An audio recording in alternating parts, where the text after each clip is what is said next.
Hello, friend, and welcome back to this quiet corner of the night. Tonight we drift together into another true and gentle mystery from the sea, the story of the Mary Celeste. In 1872, a ship was found floating perfectly in the Atlantic Ocean, sails set, food on the table, everything in its place. But every soul on board had simply vanished.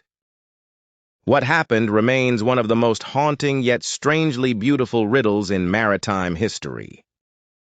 But this is not a tale of fear. It's a meditation on the ocean's quiet secrets, the bonds between sailors, and the way the world can sometimes whisper mysteries we may never fully solve. Settle back. Let the day's weight fall away. Close your eyes if it feels right. Breathe slowly, and let the waves carry us in. It was a crisp December morning in 1872 when the brigantine Mary Celeste slipped away from the busy docks of New York Harbor. She was a small but sturdy wooden ship, 103 feet long, with 2 masts and crisp white sails that caught the winter light like wings. Captain Benjamin Briggs, a 37-year-old man known for his calm and careful nature, stood at the helm. Beside him was his wife Sarah, 30 years old, and their 2-year-old daughter Sophia, who toddled happily across the deck in her little wool coat.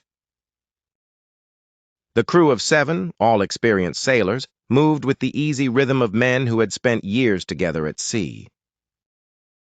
They were not strangers. They were a family afloat, sharing meals, songs, and the quiet trust that comes from facing the ocean as one. The cargo was 1,700 barrels of industrial alcohol bound for Genoa, Italy. Nothing unusual, nothing dangerous. The ship was well provisioned with food, fresh water, and every tool a sailor could need.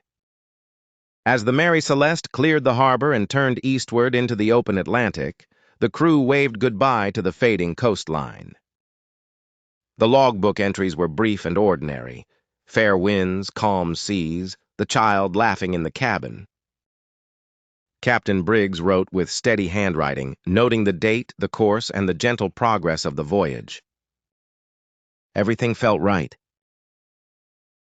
The ship creaked softly, the waves lapped against the hull, and the stars began to appear one by one as night settled over the water. 10 days passed in this peaceful rhythm. The crew took watches, repaired small tiers in the sails, and told stories around the lantern at night. Sarah read to little Sophia from a picture book while the ship rocked like a cradle. No one could have imagined that this ordinary voyage was about to become one of the sea's most enduring mysteries. On the morning of December 4th, the British brigantine Dei Gratia was sailing the same route when her lookout suddenly called out. Far ahead, a ship was drifting strangely, not under full control but moving with the wind as if abandoned to the current.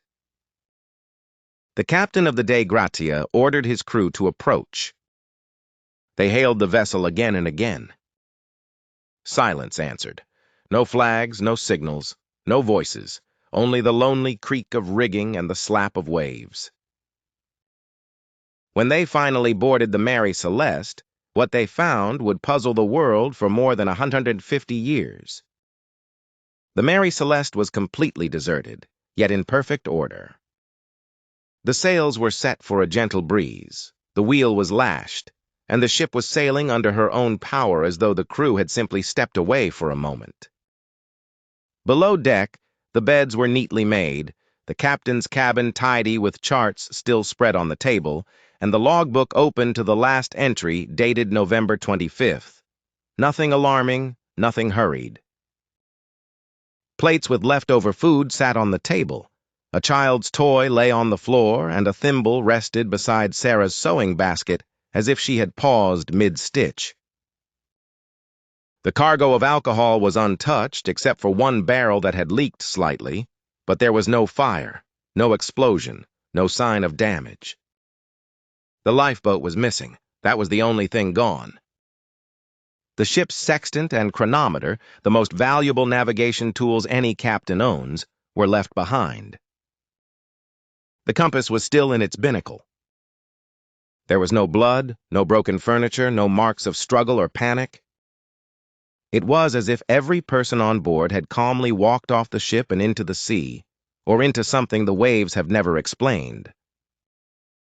The crew of the Dei Gratia searched every corner with growing wonder. They found the ship's papers intact, the captain's personal belongings untouched, even the spare sails carefully folded. The Mary Celeste was not sinking, she was not damaged. She was simply empty, drifting peacefully under a clear sky with the Atlantic stretching endlessly around her. The men stood in silence, listening to the creak of the wood and the soft sigh of the wind in the rigging. It felt almost reverent, a ship that had been loved and then quietly left behind. Word of the discovery spread quickly when the Dei Gratia towed the Mary Celeste into port. Investigators boarded her, took measurements, interviewed the salvagers, and examined every log and letter. Theories began to swirl like sea mist.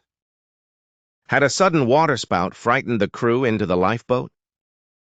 Had alcohol fumes built up and caused them to abandon ship in panic? Had pirates taken them? Had the ship been struck by a giant squid or some other sea legend? Every possibility was examined with care, yet none could explain why experienced sailors would leave a perfectly sound vessel in such a hurry and then vanish without a trace. The lifeboat was never found. The crew was never seen again. To this day, the Mary Celeste remains one of the sea's most peaceful enigmas. The ship herself was repaired and sailed again under different owners for many years, but her name became forever linked with quiet wonder. Sailors and writers have retold her story around lanterns and campfires, not with fear, but with a kind of respectful awe, a reminder of how vast and mysterious the ocean can be, and how even the strongest bonds between people can meet something larger than themselves. Perhaps the crew saw something in the distance, a strange light, a sudden change in the sea, and decided together to take the lifeboat. Perhaps the leaking alcohol barrel created a harmless but frightening vapor that made them fear an explosion. Perhaps they simply stepped into a moment the ocean has kept secret for more than 150 years. We may never know. And maybe that is part of the gift of the story. Some mysteries are beautiful exactly because they remain unsolved. Tonight, as you lie here safe and warm beneath your own blankets, picture that empty ship drifting under a calm sky, sails gently filled, the gentle creak of wood and rope the only sound.